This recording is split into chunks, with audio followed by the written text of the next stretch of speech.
미래를 보는 창, JTB. 안녕하세요. JTBJ입니다.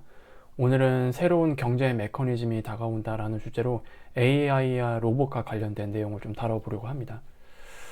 일단 저번에 FOMC 프리뷰 시간에 있었던 FOMC 체크포인트에서는 크게 달라진 점이 없었기 때문에 FOMC에 대해서는 뭐 별다른 코멘트를 하지 않겠습니다. AI와 로봇의 등장으로 테크니컬 골디락스로 들어갈까라는 생각을 좀 해보고 있습니다. 어쨌든 이 과정에서는 인력 감축이 계속 진행될 거고요.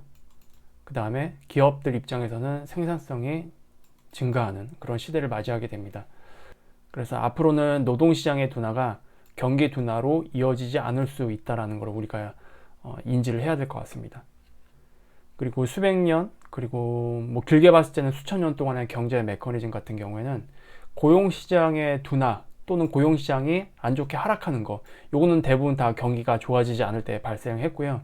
그리고 당연히 경기가 좋아지지 않기 때문에 소비 위축이 되면서 물건이 안 팔리잖아요. 그래서 악성 재고도 쌓이게 되고, 그럼 기업들이 할 수 있는 거는 일자리를 자르는 것밖에 없어요. 그래서 이런 식의 메커니즘이 있었는데 지금은 좀 다릅니다. 얼마 전에도 빅테크에서 이제 일자리를 계속 감축한다는 뉴스가 지금 계속 나오고 있습니다. 뭐 메타뿐만이 아니라 마이크로소프트도 마찬가지고요. 그 외에 아마존, 뭐 구글 이런 쪽에서도 지금 진행 중인 걸로 알고 있습니다.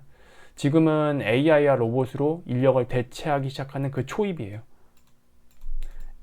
올해 하반기부터 이게 시작된다라고 제가 예전에 말씀을 드렸는데 이게 실제로 진행 중입니다. 그래서 오히려 인력은 줄이는데 생산성은 증가하고, 그리고 기업은 당연히 인력을 감축하는데 생산성은 늘어나니까 마진을 늘릴 수 있는 환경이 만들어지는 거죠. 이전에 우리가 인간이 경험할 수 없었던 그런 환경이 지금 만들어지는 거예요. 처음으로. 그래서 AI와 로봇으로 인해서 생산성을 늘리고 마진을 개선할 수 없는 자본력 없는 또 작은 기업들이 있을 겁니다. 이제 이런 환경이 이제 계속 진행되면 이 과정에서 이러한 기업들은 서서히 도태될 수밖에 없죠. 그리고 산업 전반의 구조적 변화도 우리가 함께 진행된다고 제가 저번에 한번 말씀을 드렸기 때문에 이 과정에서 구조 조정이 계속되는 거예요. 경기 사이클과 무관하게. 마찬가지로 기업들 쪽에서도 계속 파산하는 기업이 나올 수밖에 없고요. 이게 뭐 경제가 망한다 이런 개념으로 바라보면 안 된다라고 분명히 말씀을 드렸습니다. 영원히 경기 침체로 빠져드는 계층이 분명히 있을 수밖에 없다. 이런 거대한 변화에 있어서는 이것도 다시 한번 그래서 강조를 해드립니다. 그래서 어쨌든 AI와 로봇이 아직은 모든 일자리를 대체할 수는 없습니다. 대체할 수 있는 것부터 지금 대체가 되고 있거든요. 그래서 사회 전체적으로 보면은 급격하게 일자리가 줄어드는 게 아니에요. 서서히 일자리가 감소하는 과정이 아마 진행될 것 같습니다. 그래서 이거를 달리 말하면 뜨겁지는 않은데 적절한 소비도 함께 진행되는 골디락스 경제가 만들어지는 것을 좀 한편에서는 기대를 해볼 수 있을 것 같다라는 생각이 듭니다. 그리고 이게 25년 하반기부터 본격적으로 시험대에 오릅니다. 관세 문제만 해결된다라고 한다면 우리가 이런 것들을 미국 경제 중심으로 해석을 해봤을 때 결코 나쁜 거는 아닙니다. 물론 계속 말씀을 드리지만 이런 환경적인 변화로 인해서 영구적으로 경기 침체에 빠지는 계층은 있을 거예요. 그런데 이거는 어쩔 수 없다고 말씀드렸죠. 근데 그런 현상 때문에 이거를 전체적으로 해석하지는 말자고요. 일반화의 오류에 빠질 수 있습니다. 지금은 좋은 것과 나쁜 것이 함께 나타나기 시작하는 구간이기 때문에 우리가 나쁜 것에 초점을 맞추면 그냥 한없이 나쁘게 보입니다. 지금은 이거를 구분해서 봐야 된다는 거 다시 한번 말씀을 드립니다. 그리고 저번에 제가 샘 알트먼이 바라보고 있는 인공지능 로드맵, 그리고 특히 27년까지는 거의 확정적이라고 말씀을 드렸죠. 요거를 다시 한번 보면 AI 에이전트는 이제 사실상 인간이 이제 명령을 해서 실제로 그런 것들 많은 것들을 수행할 수 있는 그런 환경이 만들어지는 건데, 이제 이게 미국 빅테크 특히 소프트웨어 기업들 중에서는 아마 이게 적용이 될 거예요. 그래서 웬만한 중급 이하, 그러니까 중급 포함이죠. 중급을 포함한 개발자 이하는 사실상 쓸모가 없을 겁니다. 왜냐면 AI가 다 해주니까. 그 정도는. 그리고 26년에는 솔직히 26년의 이 혁신가 단계, 이게 좀 무서울 수도 있긴 한데 AI가 아예 새로운 통찰을 만들어내는 단계예요. 그래서 이때는 인간이 예상하지 못한 어떤 뛰어난 아이디어가 충분히 나올 수 있다. 그걸로 인해서 기술 혁신이 또 이루어질 수도 있다. 이런 단계고요. 그리고 27년이 이제 AGI가 완성하는 마지막 단계잖아요. 이때는 조직화 단계예요. 그러니까 AI가 조직화해서 움직일 수 있다는 얘기입니다. 그리고 이 시기에는 다양한 로봇 등장이 되는데 제조업뿐만이 아니라 우리가 일상에서 맞닥뜨릴 수 있는, 그러니까 서비스업에서 활용할 수 있는 다양한 로봇, 그리고 가정용에서 좀 활용할 수 있는 다양한 로봇이 등장하기 때문에 점점 인간의 노동력을 필요로 하지 않게 되는 그런 환경으로 계속 가속화될 수밖에 없을 겁니다.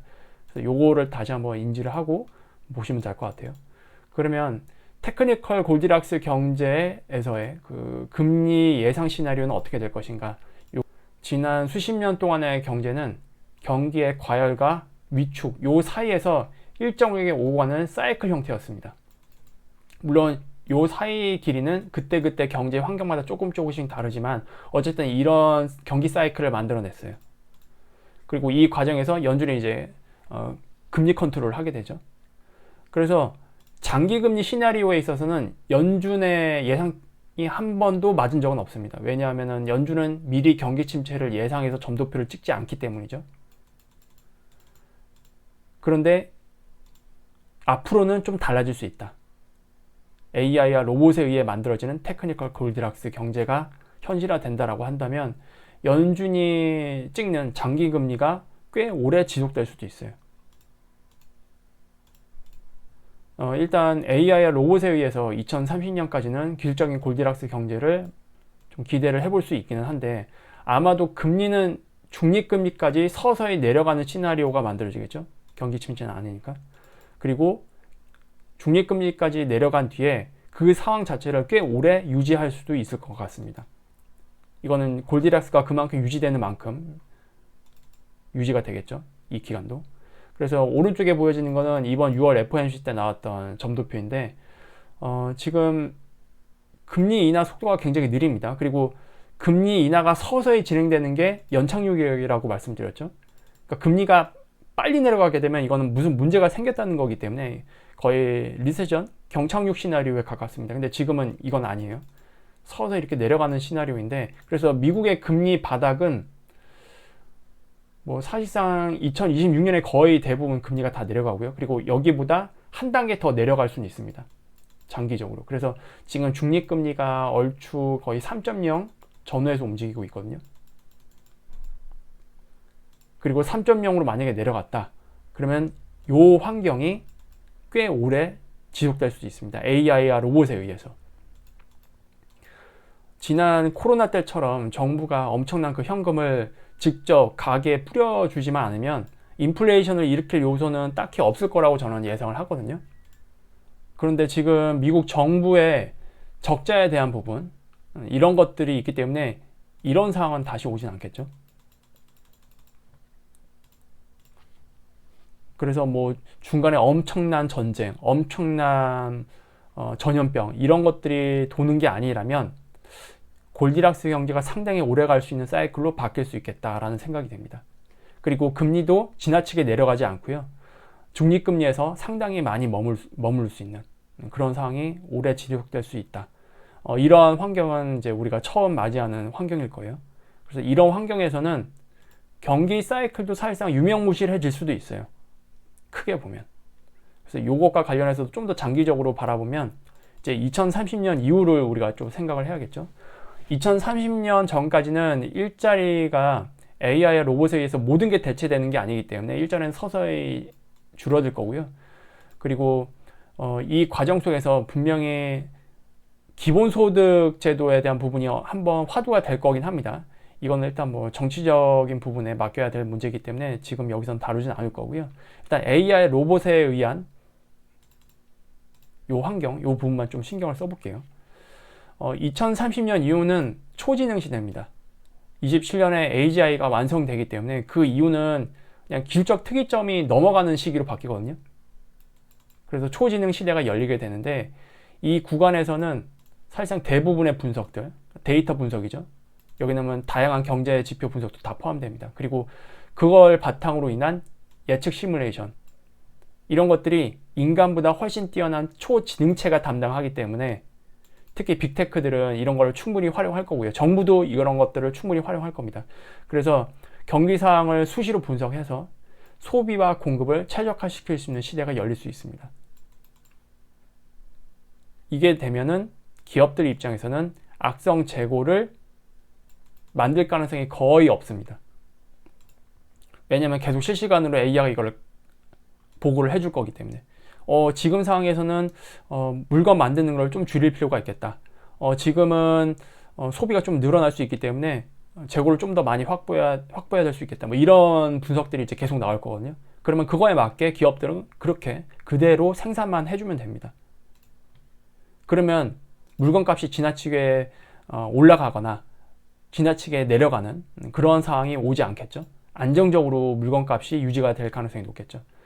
그래서 경기 전반적으로 보면 이런 초지능의 발달로 인해서 재화의 공급이 안정적으로 이루어지면서 이론적으로는 뜨겁지도 차갑지도 않은 경기 환경을 의도적으로 만드는 것이 가능해집니다. 우리가 이거를 지속 가능한 발전이라고도 얘기를 해볼 수 있을 것 같고요. 이렇게 환경이 이제 만들어지게 되면 골디락스가 사실상 무한대로 유지 가능하게 됩니다. 그러면 경기 사이클은 사실상 사라진다라고 봐도 되겠죠. AI 로봇에 의해서. 어쨌든 이런 내용들은 우리가 한 번도 경험해보지 않은 거이긴 하지만 이런 것들을 한번 좀 생각해 볼 수는 있겠고, 그리고 아까도 말씀드렸지만 25년 하반기부터 AI와 로봇이 이제 서서히 투입이 될 거기 때문에, 그리고 이게 성공적으로 안착이 되면 26년에는 이제 본격화 될 거거든요. AI와 로봇의 투입이. 그래서 이런 환경이 만들어지는지 실제로 우리가 확인을 해볼 수 있게 됩니다. 그리고 어쨌든 지금 미국 기준금리의 시나리오를 보면은 26년, 27년까지는 금리가 내려가는 곡선이거든요. 이 과정에서는 우리가 어떤 경기의 큰 위축? 이런 거를 예상하지 않아도 돼요. 중간에 막 엄청난 외부 변수가 터지지 않는 이상 이제는 새로운 경기 사이클로 이제 시작되는 그런 구간으로 들어섰기 때문에 이제 매크로 관련해서는 우리가 크게 신경 쓰지 않아도 되는 구간이거든요. 이 구간에서 AI와 로봇에 의해서 골디락스의 어떤 환경을 만들 수 있는 이런 것들이 잘 제공되면 경기 사이클이 의외로 길게 진행될 수도 있겠다라는 생각이 듭니다. 어쨌든 AI라는 거는 굉장히 큰 변수인 거예요. 지금 23년에 챗 GPT가 나오면서 미국의 경기 사이클을 의도적으로 좀 길게 만들 수 있는 그런 환경이 만들어졌고요. 그리고 이제 AI가 아니라 AI가 이제 등장을 했다면 이제는 AGI죠. 대부분 영역에서 인간의 지능과 거의 비슷한 수준을 만들어내는 딱 그 지점. 그래서 인간과 똑같은 수준의 지능체가 이제 등장한다는 거기 때문에 이것도 마찬가지로 AI 등장보다 더 큰 파괴력을 가질 수가 있습니다. 이걸로 인해서 또 어떤 혁신들이 나올지 아무도 알 수 없기 때문에 굉장히 큰 변수고요. 그리고 이것이 또 경기 사이클을 어떤 방향으로 끌고 갈지 우리는 계속 좀 지켜볼 필요가 있지 않을까 그렇게 생각을 합니다. 그리고 이거는 여담입니다만 AI와 로봇에 의해서 이렇게 경기 환경이 바뀌고 또 금융 환경도 바뀌게 되면은 우리 인간은 점점 더 금융 쪽의 비중을 높여야 될 수밖에 없어요. 금융시장을 잘 살려야 됩니다. 딱 지금 사이클에 맞게 우리나라 금융시장이 제대로 살아나려는 그런 부분들도 좀 맞물려 있죠.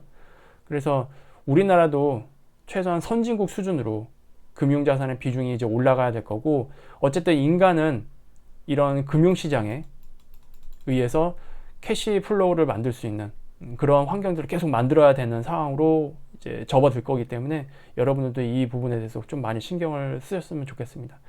만약에 이런 것들을 하지 않는다, 계속 제가 말씀을 드리죠. 영원히 경기 침체에 빠지는 계층으로 분류가 될 수 있기 때문에 어쨌든 우리가 미래를 위해서도, 그리고 AI와 로봇의 등장은 이미 현실화된 거기 때문에 이걸로 인한 어떤 변화에 대비하기 위해서도 우리는 금융투자에 굉장히 신경을 쓸 수밖에 없다 그렇게 생각을 합니다. 그래서 오늘은 이렇게 마무리 짓도록 하겠고요. 다음에 더 좋은 영상으로 찾아뵙도록 하겠습니다. 감사합니다.